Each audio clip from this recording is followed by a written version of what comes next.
मेरा गला दबाया, मैंने चपेड़ा मार देवा औरत मेरी सुनी कितने नहीं जाते ताला तोड़िया ਉਹਦੇ ਵਿੱਚੋਂ 50,000 रुपया कटिया। मैं हुराना साजिद और आप देख रहे हैं प्राइम न्यूज़ प्लस। इस वक्त हम मौजूद हैं थाना जनाह रोड गुजरांवाला के इलाके फजल टाउन में। नाज़रीन, हम एक घर के पास मौजूद हैं। ये एक बेवा का घर है। यहाँ पर थाना पीपल्स कॉलोनी की ताहर एएसआई ने अपने जवानों के साथ यहाँ पर रेड किया और इस बेवा के जो बच्चे थे दो, उनको उठाकर यहाँ से ले गया। जबकि ये जो इलाका है ये थाना जनाह रोड का है, लेकिन पीपल कॉलोनी जो ताहर एएसआई है पीपल कॉलोनी में तैनात है, उसने इस बेवा के घर में दाखिल होकर चादरों चार दीवारी का तकद्दुस पामाल करते हुए उनके बेटों को उठाकर, और वो बेटे उठाकर भी ले गया और उसका आज तक पता भी नहीं चल रहा कि वो बेटे कहाँ हैं। जी आइए हम मिलाते हैं आपको उस बेवा से। अस्सलाम वालेकुम। उन्होंने मेरे बच्चों सुत्तियां जगा उठा के खिच धरू के चादर उतारिया ने तो उन्होंने दोवां खिच के ला गए ने। मैं उन्होंने पूछा क्यों तुसीं इन्हां नूं खड़न लगे हो? उन्होंने कहा बीबी थाने जना पीपल कॉलोनी आ जा, एएसआई हाँ मैं, ते ਉਹਦੇ ਛਲਟ ਤੇ ਲਿਖਿਆ ਹੋਇਆ ਸੀ ਨਾ, ਤੇ ਉਹਨੇ ਆਖਿਆ ਕਿ ਉੱਥੇ ਆ ਜਾ। ਤੁਸੀਂ ਉਹਨਾਂ ਨੂੰ ਪੁੱਛਿਆ ਨਹੀਂ ਕਿਉਂ ਖੜੇ ਲੱਗੇ ਹੋ? ਮੈਂ ਕਿਹਾ ਕਿਉਂ ਖੜਨ ਲੱਗੇ ਹੋ? ਉਹਨੇ ਕਿਹਾ ਕਿ ਇਹਨੇ ਮੋਟਰਸਾਈਕਲਾਂ ਚੋਰੀ ਕੀਤੀਆਂ ਨੇ। ਤੁਹਾਡਾ ਬੇਟਾ ਕੀ ਕਰਦਾ ਸੀ? ਮੇਰਾ ਬੇਟਾ ਵੈਲਡਿੰਗ ਦਾ ਕੰਮ ਕਰਦਾ, ਖੁਦ ਉਹਦੀ ਆਪਣੀ ਦੁਕਾਨ ਹੈ। ਤੇ ਇਹਨਾਂ ਨੇ ਆਣ ਕੇ ਸਾਡੀ ਛੱਡੋ ਛੱਡ ਕੀਤੀ ਹੈ, ਮੇਰੀ ਬੱਚੀ ਨਾਲ ਵੀ ਮੇਰੇ ਨਾਲ ਵੀ। ਮੇਰਾ ਗਲਾ ਦਬਾਇਆ, ਮੈਨੂੰ ਚਪੇੜਾ ਮਾਰੀਆਂ ਨੇ। ਔਰ ਤਾਹਰ ਥਾਣੇਦਾਰ ਨੇ? ਹਾਂਜੀ। ਇਹਨੇ ਫਿਰ ਘਰ ਦੀ ਸਾਡੀ ਤਲਾਸ਼ੀ ਲੈਣੀ ਸ਼ੁਰੂ ਕਰ ਦਿੱਤੀ। ਗੱਦੇ ਚੁੱਕੇ ਨੇ ਇਹਨਾਂ ਦੇ ਥੱਲਿਓਂ। ਇੱਕ ਗੱਦੇ ਦੇ ਉੱਤੇ ਮੋਬਾਈਲ ਪਿਆ ਸੀ, ਹੋਰ ਇੱਕ ਮੰਜੀ 'ਤੇ ਮੋਬਾਈਲ ਪਿਆ ਸੀ। ਇਹਨਾਂ ਮੇਰੇ ਮੋਬਾਈਲ ਵੀ ਦੋ ਚੁੱਕੇ ਨੇ। ਫਿਰ ਇਹ ਅੰਦਰ ਵੜ ਗਏ ਨੇ। ਅੰਦਰ ਵੜ ਕੇ ਇਹਨਾਂ ਨੇ ਡੱਕ ਚੁੱਕੇ ਨੇ।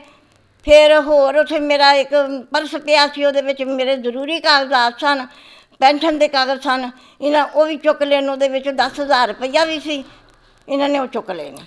ਤੁਹਾਡੇ ਪੈਨਸ਼ਨ ਦੇ ਕਾਗਜ਼ ਕਿਹੜੇ ਸਨ? ਤੁਹਾਡੇ ਮੀਆਂ ਕੀ ਕਰਦੇ ਸਨ? ਮੇਰੇ ਮੀਆਂ ਆਰਮੀ 'ਚ ਮੁਲਾਜ਼ਮ ਸੀ। ਇਸ ਵੇਲੇ ਫੋਟੋ ਗਏ ਆ। ਮੈਂ ਬੇਵਾ ਔਰਤ। ਇਹਨਾਂ ਨੇ ਫਿਰ ਇੱਕ ਕਮਰੇ ਦਾ ਤਾਲਾ ਤੋੜਿਆ, ਉਹਦੇ ਵਿੱਚੋਂ 50,000 ਰੁਪਈਆ ਕੱਢਿਆ, ਡਿਵਾਈਸ ਕੱਢੀ ਹੈ, 40 ਸਿਮਾਂ ਸਨ ਉਹ ਖੜੀਆਂ ਨੇ ਇਹਨਾਂ ਨੇ। ਫਿਰ ਉਹ ਸਿਮਾਂ ਕਿਉਂ ਖੜੀਆਂ? ਉਹ ਕਿਹਨੇ ਰੱਖੀਆਂ ਹਲੇ ਆ ਕੇ ਸਿਮਾਂ? ਉਹ ਸਿਮਾਂ ਕੰਪਨੀ ਦੀਆਂ ਸਨ। ਕੰਪਨੀ ਦੀ ਸਿਮਾਂ ਕੌਣ ਲੈ ਕੇ ਆਇਆ ਸੀ? ਮੇਰੀ ਬੇਟੀ ਕੰਮ ਕਰਦੀ ਹੈ, ਉਹਦੇ ਸਿਮਾਂ ਵੇਚਦੀ ਹੈ ਡਿਵਾਈਸ ਦੇ ਉੱਤੇ। ਟੈਲੀਨਾਰ ਦੀ? ਹਾਂ, ਟੈਲੀਨਾਰ ਦੀਆਂ ਸਿਮਾਂ ਵੇਚਦੀ ਹੈ। ਸਹੀ ਹੈ। ਅੱਛਾ, ਉਹਨਾਂ ਦੇ ਉਹ ਪੈਸੇ 50,000 ਰੁਪਇਆ ਤੇ ਉਹ ਸਿਮਾਂ ਵੀ ਲੈ ਗਏ ਨੇ, ਡਿਵਾਈਸ ਵੀ ਲੈ ਗਏ ਨੇ? ਹਾਂਜੀ, ਵਜ਼ਨ ਕਰਨ ਵਾਲੀ ਮਸ਼ੀਨ ਵੀ ਲੈ ਗਏ ਨੇ, ਤਾਲਾ ਵੀ ਉਹਨਾਂ ਤੋੜਿਆ। ਫਿਰ ਉਹਨਾਂ ਨੇ ਜੂਡੀ ਵਿੱਚ ਇੱਕ ਕਟਰ ਪਿਆ ਸੀ ਲੋਹਾ ਕੱਟਣ ਵਾਲਾ, ਉਹ ਵੀ ਲੈ ਗਏ ਨੇ।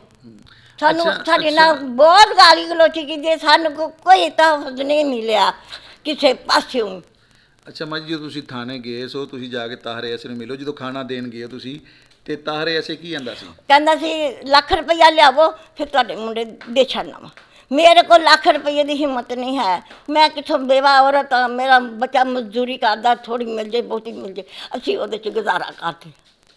ਉਹ ਆਂਦੇ ਨੇ ਅਸੀਂ ਨਾ ਬੱਚਿਆਂ ਨੂੰ ਲਿਆਂਦਾ ਨਾ ਸਾਨੂੰ ਪਤਾ ਹੈ, ਅਸੀਂ ਤਾਂ ਤੁਹਾਡੇ ਘਰ ਗਏ ਹੀ ਨਹੀਂ। ਉਹ ਤਾਂ ਫਰਸ਼ੀ ਮੁੱਕਰ ਗਏ ਨੇ। ਮੈਂ ਕਿਹਦੇ ਦਰ 'ਤੇ ਜਾਵਾਂ? ਮੈਨੂੰ ਦਰ ਕੋਈ ਨਹੀਂ ਲੱਭਦਾ ਪਿਆ। जी नाजरीन, ये आपने सारी बात जो है मोहम्मद आरफ जो एक फ़ौजी जवान थे उनकी बेवा की बात सुनी आपने, और उनके बेटे की भी सुनी कि किस तरह जो है मोहम्मद ताहर जो एएसआई है वो थाना पीपल कॉलोनी में इस वक्त तैनात है, वो अपने 5-6 जवानों के साथ घर में दाखिल हुआ, चादर और चार दीवारी का तकद्दुस पामाल करते हुए जो माँ जी हैं उनके गले को भी दबाया और उनकी बेटी के ऊपर से भी चादर उन्होंने खींची, तो उनके बेटों को तशद्दुद का निशाना बनाते हुए अपने साथ ले गया। और माँ जी ने एक और इंकशाफ किया कि जब हम खाना देने के लिए थाना पीपल कॉलोनी वहाँ पर गए तो मोहम्मद ताहर जो एएसआई है उसने कहा कि भाई 1 लाख रुपया आप लेके आएँ तो आपके बेटों को हम छोड़ देंगे। हमने कहा भाई हम गरीब आदमी हैं, हम 1 लाख रुपया कहाँ से लेके आएंगे? हम मेहनत मजदूरी करने वाले लोग हैं, हमारे पास, मैं एक बेवा हूँ, एक फ़ौजी की बेवा हूँ, आप कुछ तो लिहाज करें।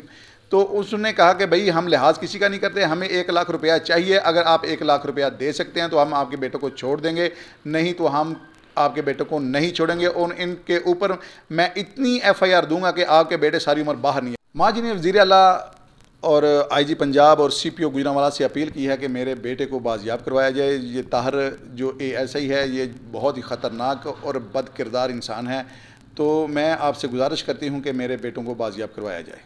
इंशाल्लाह फिर हाजिर होंगे एक नई वीडियो के साथ। पाकिस्तान पाइंदाबाद।